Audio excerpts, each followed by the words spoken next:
જૂનાગઢમાં કોર્પોરેશનની કામગીરી સામે સાંસદે જ વ્યક્ત કર્યો અસંતોષ।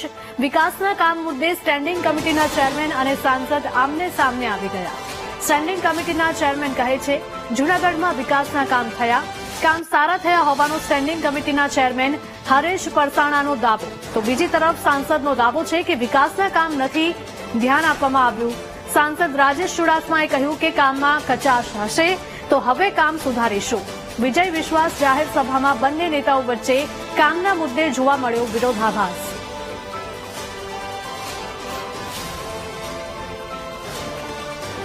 જૂનાગઢમાં કોર્પોરેશનની કામગીરી સામે સાંસદે જ રોષ વ્યક્ત કર્યો છે।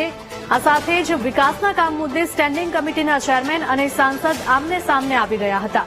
સ્ટેન્ડિંગ કમિટીના ચેરમેન કહે છે કે જૂનાગઢમાં વિકાસના કામ થયા, કામ સારા થયા હોવાનો સ્ટેન્ડિંગ કમિટીના ચેરમેન હરેશ પરસાણાએ દાવો કર્યો છે।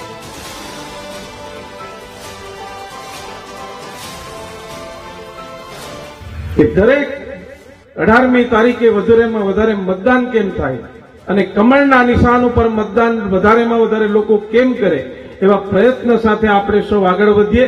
હું વિશ્વાસ અપાવીશ કે આવનારા સમયમાં ગયા 5 વર્ષમાં ક્યાંક ને ક્યાંક જૂનાગઢની જનતાની અપેક્ષામાં અમે ક્યાંક ને ક્યાંક કદાચ ખરા ન ઉતર્યા, પણ આજે આ વિજય વિશ્વાસ સંમેલનથી આ વિસ્તારના સાંસદ તરીકે હું એટલો વિશ્વાસ અપાવું કે ગયા વર્ષમાં જે ભૂલો થઈ હશે એ આવનારા સમયમાં નહીં થાય અને જૂનાગઢને ગ્રીન જૂનાગઢ, ક્લીન જૂનાગઢ બનાવી અને આવનારા સમયમાં આ ઐતિહાસિક સ્થળને દુનિયાના નકશા ઉપર એક ઐતિહાસિક સ્થળ તરીકે સ્થાપીએ, એ સંકલ્પ સાથે આગળ વધીએ।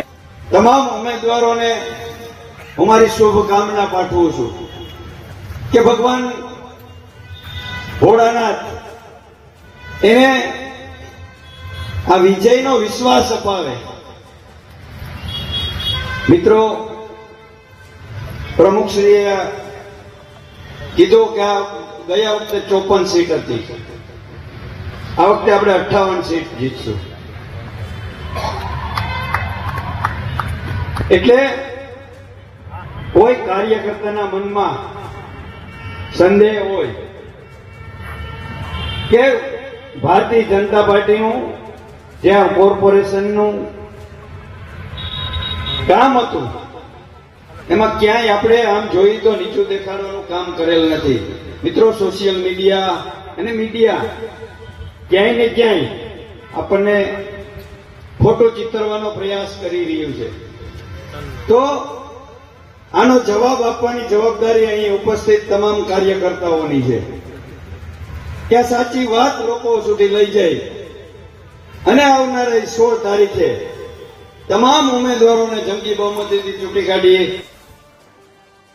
સંવાદદાતા બિપિન જોડાયા છે। બિપિન, જણાવશો કે જાહેર સભામાં બંને નેતા વચ્ચે કામના મુદ્દે વિરોધાભાસ જોવા મળ્યો હતો, અલગ અલગ નિવેદન।